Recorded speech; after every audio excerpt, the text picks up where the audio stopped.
सतगुरुदेव जी का आदेश आया है कि हरियाणा के सर्व संगत को आज दिनांक 29/5/2025 को सतलोक आश्रम धनाना में सतगुरुदेव जी के दर्शन के लिए शाम 5 बजे तक पहुंचना है।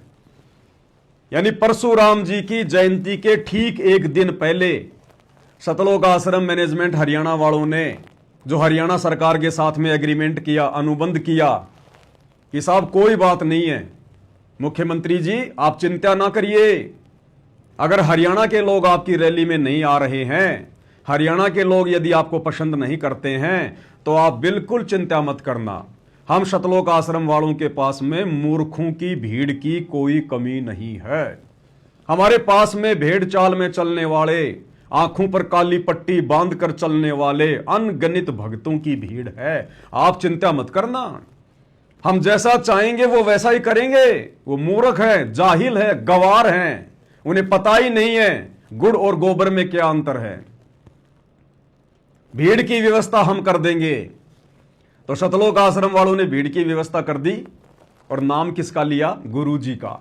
संगत को सच्चाई नहीं बताते कि आश्रम में आपको आनन फानन में क्यों बुलाया जा रहा है। नहीं, इनको भी डर है कि अब संगत धीरे धीरे जाग रही है साथ संगति की वीडियो देखकर। अगर पहले ही बता दिया गया कि तुम लोगों को कल भगवान परशुराम की जयंती में लेकर जाएंगे, हरियाणा के मुख्यमंत्री की रैली में लेकर जाएंगे भीड़ दिखाने के लिए, तो हो सकता है संगत ना आए, थोड़ी बहुत संगत कम आए। तो ये लोग क्या करते हैं, जैसा कि काल का परमात्मा के साथ में जब एग्रीमेंट हुआ था तपतशिला पर, और जब सारे वचन भरवा लिए काल ने, अंत में काल खिलखिलाकर हंसने लगा और क्या कहने लगा?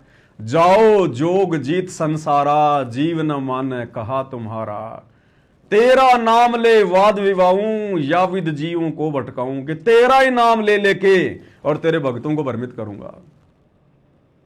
तो संगत को किसका नाम लिया गया? सतलोक आश्रम धनाना में सेवा में आने के लिए संत रामपाल जी का, ना कि हरियाणा के मुख्यमंत्री की रैली का, ना कि परशुराम जी की जयंती का। किस बहाने से बुलाया गया? कि भाई गुरुजी के दर्शन होंगे। 29/5/2025 को सतलोक आश्रम धनाना धाम में सतगुरुदेव जी के दर्शनों के लिए शाम 5 बजे तक पहुंचना है। और फिर क्या होगा? सतगुरुदेव जी दर्शनों की दया शाम 5 बजे से शाम 7 बजे तक करेंगे।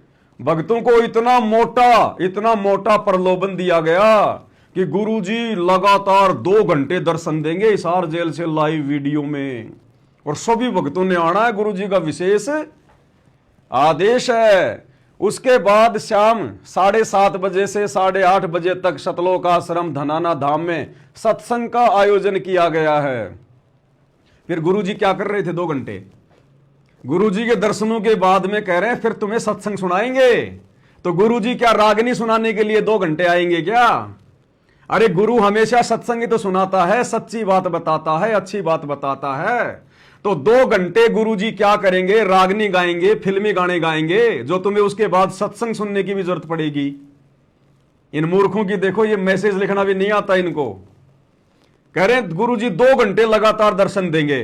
तो क्या गुरुजी वीडियो कॉल पर यूं बैठेंगे क्या? बस ले लो भाई, कर लो मेरे दर्शन, हो गए दर्शन, जाओ अब अपने घर पे। अरे 2 घंटे गुरुजी कुछ तो बोलेंगे, कोई तो बात बताएंगे, कोई तो शंका का समाधान करेंगे।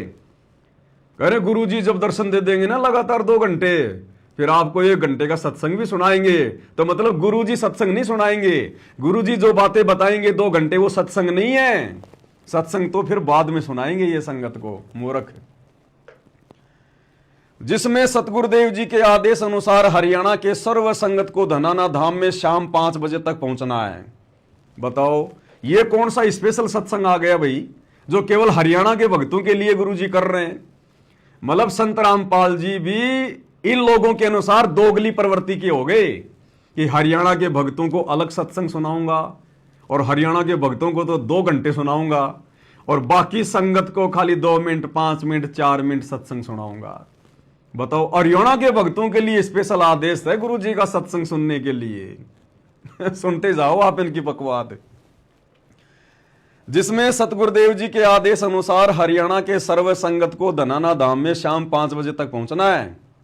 सतगुरुदेव जी के आदेश हैं जो 29/5/2025 को धनाना धाम में सतगुरुदेव जी के दर्शन और सत्संग में पहुंचेंगे, उनकी एक हाजिरी मानी जाएगी। बताओ कितना लोभ दे रहे हैं, कितना प्रलोभन दे रहे हैं। संगत को लोभ दिया जा रहा है, लालच दिया जा रहा है, ना गुरुदेव के दर्शन करवाए जाए और ना कोई सत्संग सुनाया जाए। सत्संग तो वहां होता ही नहीं है, वो तो धार्मिक अड्डा है, धार्मिक अड्डा, धार्मिक धंधे के लिए खोला गया आश्रम है। तो आपकी समझ में आ गया होगा भाई और बहनों, काल वर्तमान में अपना काम पूरा कर रहा है इन आश्रम वालों के माध्यम से कि तेरा ही नाम ले लेके तेरे भक्तों को भ्रमित करूंगा, नाम तेरा ले करूं आवाजा, और तेरा नाम ले वाद बढ़ाऊं, याविद जीवों को बरमाऊं। तो बेचारे भोले भाले जीवों को, बेचारी हरियाणा की संगत को किस प्रकार से और भ्रमित किया जा रहा है गुरुजी के नाम की आड़ में, सत्संग के नाम की आड़ में, गुरुजी के दर्शनों की आड़ में। और भोले भगत समाज को बुला लिया गया और मकसद क्या था इन लोगों का? हरियाणा के मुख्यमंत्री नायब सिंह सैनी की रैली में, जो कि परशुराम जयंती के उपलक्ष्य में आ रहा था रोहतक के पैरावर में, उसमें भीड़ दिखाने के लिए 700 बसें हरियाणा सरकार ने भेज दी धनाना आश्रम में। सोचिए भाई और बहनों किस प्रकार से राजनीति का अड्डा बना दिया गया है इन आश्रमों को। दासा भाई बहनों को बहुत पहले से कहता आ रहा है कि भाई और बहनों ये राजनीतिक अड्डे हैं, राजनीतिक अड्डे, ये आश्रम नहीं है, ये राजनीतिक अड्डे हैं, अपने स्वार्थ के लिए खोले गए आश्रम। तो ये मैसेज आप सबके सामने है, किस प्रकार संगत के सामने धोखाधड़ी करके और बेचारी संगत को गुरुजी के नाम की आड़ में धनाना आश्रम में इकट्ठा कर लिया गया। शाम को जमा कर लिया पूरी संगत को, रात्रि को यहीं खाओ, यहीं सो, यहीं लैट्रिन करो, और सुबह सबको बसों में पटक पटक के जैसे भेड़ और बकरियां ये कसाई लोग एक जगह इकट्ठी कर लेते बाड़े में, और फिर जब उनको कटवाने के लिए बाहर भेजना होता है फिर उनको ठूस ठूस के उन ट्रकों में और फिर उनको भेज दिया जाता है। तो शाम के समय हरियाणा की संगत को भेड़ बकरियों की तरह गुरुजी का नाम लेके दर्शनों का लोभ देके, बताओ धनाना आश्रम में आके सत्संग सुनोगे? घर पे सत्संग नहीं है तुम्हारे, तुम्हें घर पे सत्संग सुनने में आनंद नहीं आता क्योंकि तुम्हारा घर आश्रम थोड़ी है, शमशान घाट है, शमशान घाट है।